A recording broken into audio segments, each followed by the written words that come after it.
Stop. Before you scroll past this video, let me ask you something that will change the way you see the world. Do you believe being good will keep you safe? Do you believe kindness will make others loyal, that generosity will be remembered, that honesty will always be respected? If your answer is yes, you are about to face the most ruthless lie society has ever planted in your mind. But what is the truth? The world does not reward goodness. It only rewards those who know how to use goodness strategically.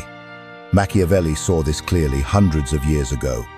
He witnessed merciful kings betrayed, gentle rulers overthrown, generous men abandoned by the very people they once saved. And he wrote, "The prince not to teach you morality, but to teach you how to survive among wolves." You can continue to believe that endless kindness will somehow bring you life's rewards. But be honest with yourself. How many times have you tried to do the right thing, only to be disrespected? How many times have you stayed silent to avoid conflict, only to be looked down upon? How many times have you given everything, only to find that when you needed help, no one stood by your side? Answer me in the comments. How many times have you felt your kindness was exploited? Write it down, because this honesty will be the beginning of your transformation. Because today, you will face 8 brutal truths about kindness. And the very first truth is this: kindness does not protect you. It makes you a target. Kindness doesn't shield you, it exposes you. In a world where most people are waiting to spot weaknesses to exploit, your constant kindness is like hanging a sign around your neck. Use me, I won't fight back. People think being good earns them respect, but in reality, it only makes you predictable. And in the game of power, predictability is the easiest prey. Think back to the kindest person you've ever known. Were they truly respected? Or were they simply the one everyone called when they needed a favor? The one ready to help someone move houses, ready to pay for dinner, ready to cover a colleague's work. At first, people show gratitude, but soon, the constant help becomes expected. They no longer see your value. They see you as a free service, always on call. You believe you are building friendships, bonds, and loyalty. But in truth, you are slowly losing your position. Because once someone knows you will never say no, they no longer fear losing you. They know you'll always be there. And that certainty makes you easy to overlook.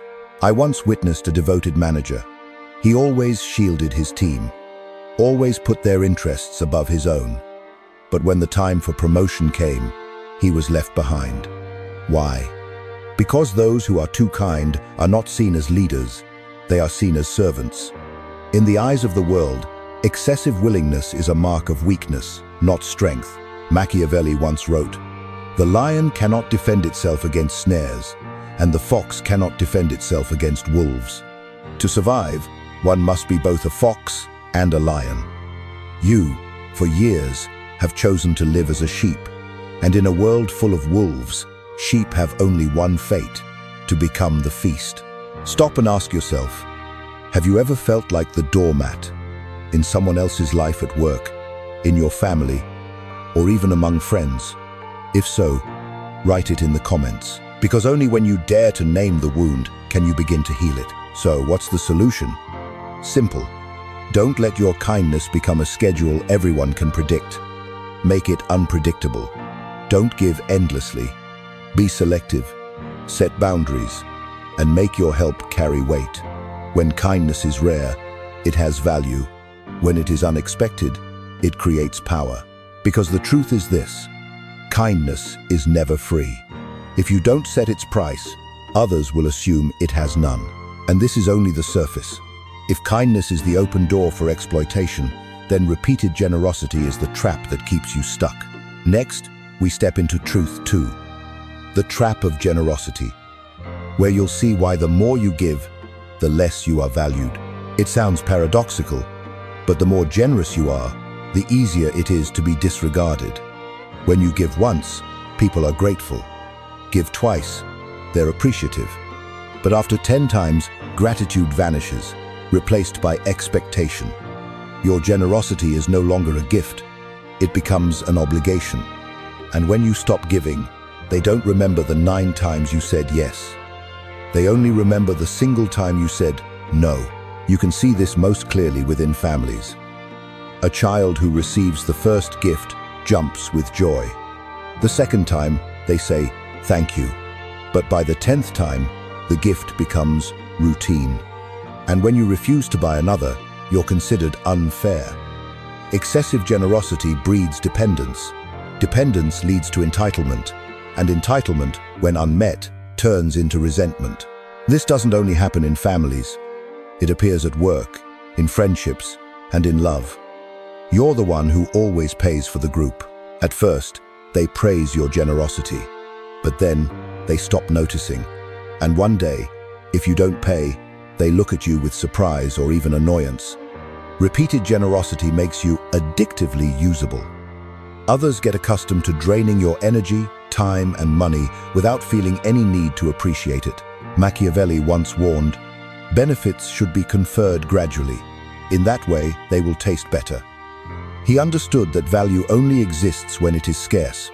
Whatever is abundant is taken for granted, like a rare gem compared to the sand on a beach. Unlimited generosity turns you from a precious gem into a handful of sand. No one sees its worth anymore.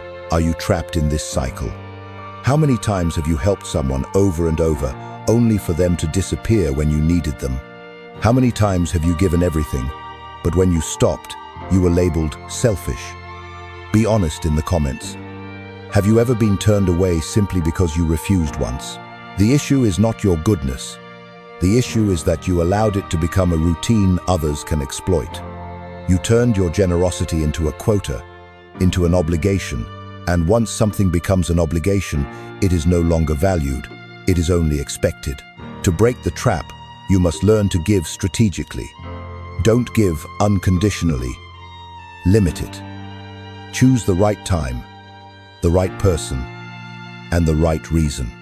When you know how to say no coldly, your yes becomes 10 times more valuable.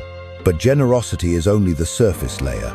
Beneath it lies something even more dangerous. Society doesn't care whether you are truly good. It only cares whether you appear good. Next, we move into Truth 3, the mask of virtue, where you'll see why appearances matter more than essence and why Machiavelli said, "Everyone sees what you appear to be, but few know what you really are." The world doesn't care who you really are. It only cares about how you appear. You may have a pure heart, noble intentions, but if the image you project is weakness, that will be the only truth others remember. Society is obsessed with appearances. People don't examine your heart. They read your posture, your gaze, your reactions, and instantly they classify you, strong or weak, leader or follower, someone worth listening to or someone to be ignored. This is the cold reality most good people never want to admit. Machiavelli wrote, "Everyone sees what you appear to be, but few experience what you really are." That means perception shapes power. You may be wise and talented, but if you appear timid, you will be treated as timid. If you look like someone willing to endure, people will treat you that way, and everything you carry inside will be buried, meaningless. The most successful people are not the purely kind ones. They are the ones who know when to wear the mask of virtue. They know when to smile, when to stay silent, when to be firm. A surgeon may cut open your skin to save your life. Is he cruel? No. He simply understands that the temporary appearance of cruelty can protect the deeper essence of compassion. Being intelligent does not mean abandoning kindness. It means learning how to stage it. You don't have to be fake. You have to be strategic. Don't broadcast kindness 24/7. Control it. Preserve your inner sharpness. Let people understand that your gentleness has conditions, that your kindness has limits. Only then will they respect you more than if you constantly try to prove you're truly good. Ask yourself, in the eyes of others, are you the gentle one to be exploited, or the silent one they must be cautious around?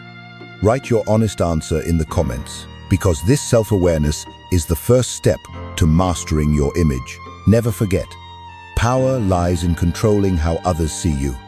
Don't let the world write the script about who you are. direct your own image. And remember, true virtue doesn't always need to be exposed. Sometimes, the mask of virtue is stronger than truth itself, because power doesn't only rest in what you have, but in how you are perceived. And that brings us to the next truth. Every act of giving has a cost. And if you don't calculate it, you will pay the price yourself, with your blood, your time, and your life. Next, we step into Truth 4, the economics of power, where you'll see why your time, energy, and kindness are all finite capital, and why those who fail to protect them are quickly drained. In the game of power, everything has a cost. Every time you say yes when you wanted to say no, you pay a price. Every minute you spend fixing someone else's problems instead of building your own life, you pay a price.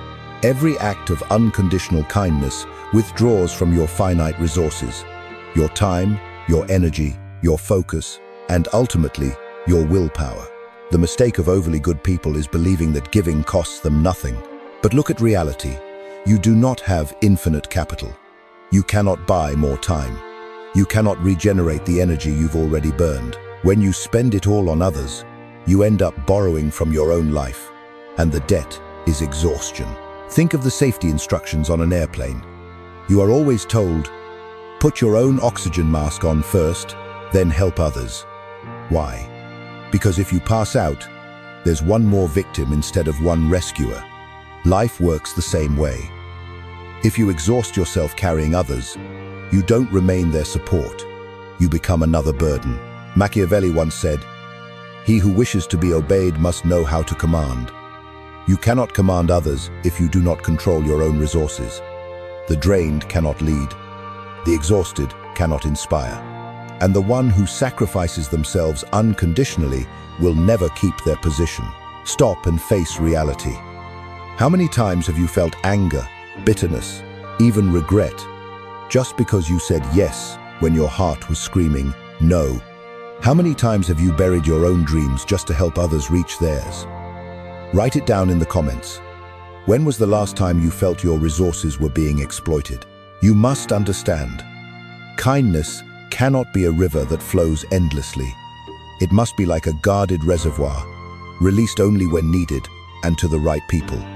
Otherwise, you will run dry. Giving without keeping anything for yourself is not virtue, it is self-destruction. The wise know how to defend their resources. They are not afraid of being called selfish. They understand that sustainability matters more than temporary approval. They know how to be selective when to give, when to refuse, and when to disappear entirely. That awareness allows them not just to survive, but to dominate. Because power, like money, does not come from constant spending. It comes from knowing how to keep, how to invest, and how to use at the right moment. And this brings us to a deeper truth. Virtues, kindness, honesty, generosity are not meant to be distributed recklessly. They are weapons, and weapons are only dangerous when used at the right time. Next, we step into Truth 5, using virtue strategically, where you'll see why kindness has power only when it is wielded like a sword, not offered like a flower. Virtue is not a laurel crown to wear proudly for the world to admire. Virtue is a sword, and like every sword, it only has value when it is drawn at the right time, in the right place, for the right person. You may believe that kindness, honesty, and generosity are qualities to be displayed everywhere, at all times. But the truth is this: when you give them unconditionally, they lose their power. A sword left on a shelf threatens no one, but in the hand of a warrior, it can decide the outcome of an entire battle. Virtue works the same way. Machiavelli never told you to abandon goodness. He taught you to use it as a political tool, a lever of power. Look at great leaders. Martin Luther King Jr. did not compromise with injustice. He used patience and compassion as a strategy to expose the cruelty of the system. Mother Teresa could not help the whole world, but she focused her compassion on the poorest of the poor. Their virtue was not random distribution. It was calculated choice. You must do the same. Don't try to be kind to everyone. Be selectively kind. Don't try to say yes to every request. Say yes, sharply, decisively, where it matters. When you focus your kindness, it multiplies its impact tenfold. When you scatter it, it becomes watered down, flavorless, forgotten.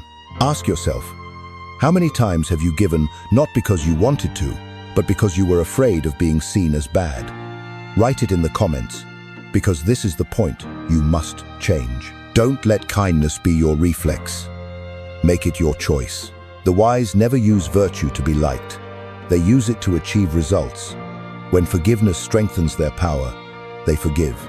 When severity commands respect, they are severe. When generosity inspires loyalty, they are generous.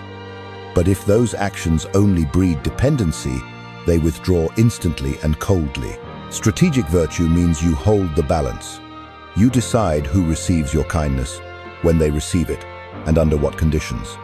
This makes others cautious, respectful, even fearful of you, because they know your kindness is never free.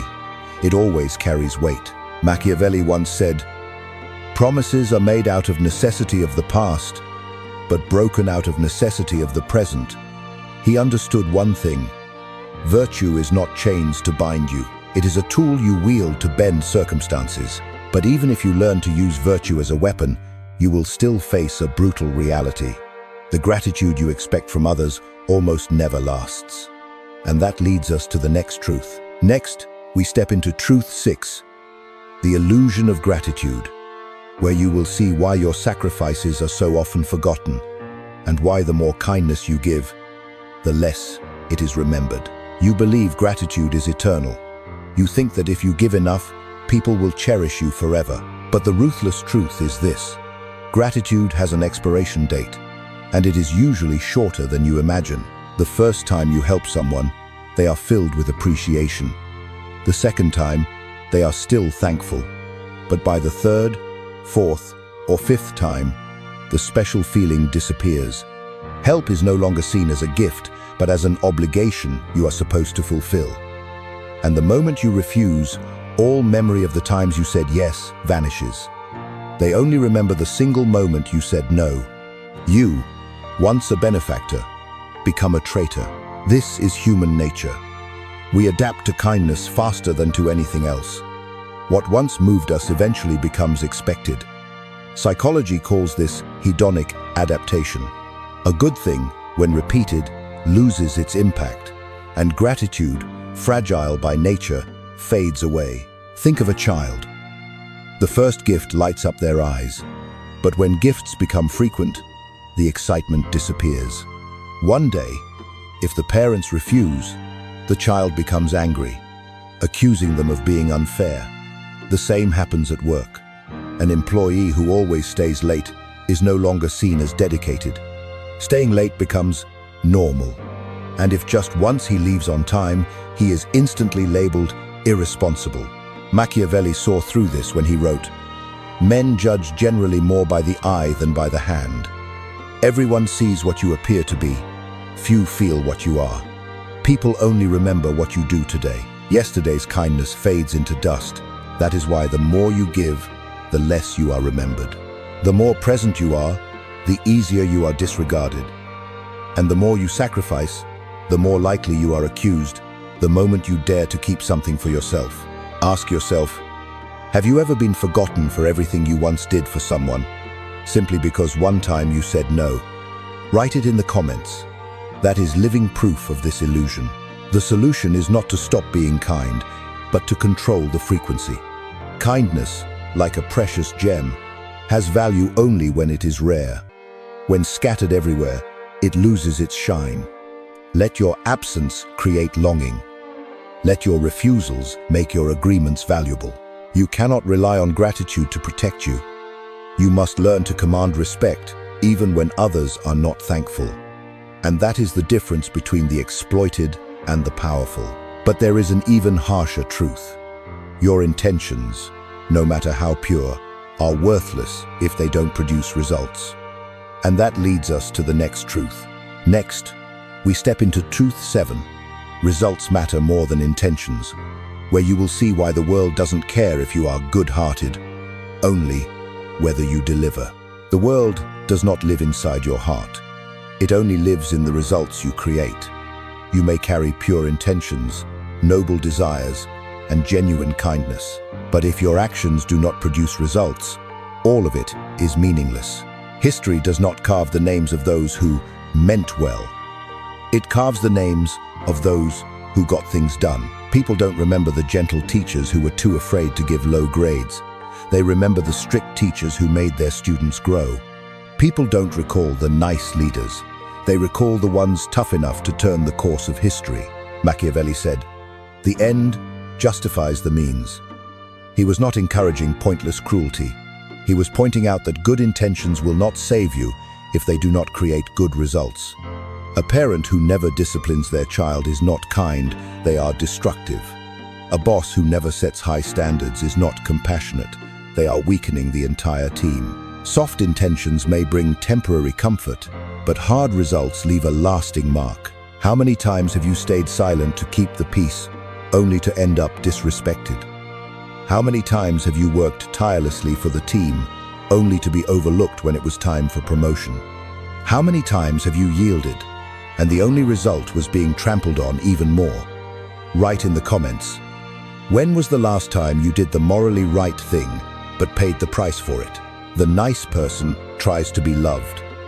The truly good person creates change. The nice person avoids conflict. The truly good person faces it and resolves it. The nice person makes others feel comfortable. The truly good person makes the situation better, even if it requires discomfort in the moment. This is why the world is full of good guys but short on people who leave legacies. Those who only please are quickly forgotten. Those who turn morality into results are remembered forever. The cold truth is this: being liked is cheap, being respected is rare, and respect is only built on results. No one bows to intentions, they bow to what has been proven. If you want your words to carry weight, tie them to results.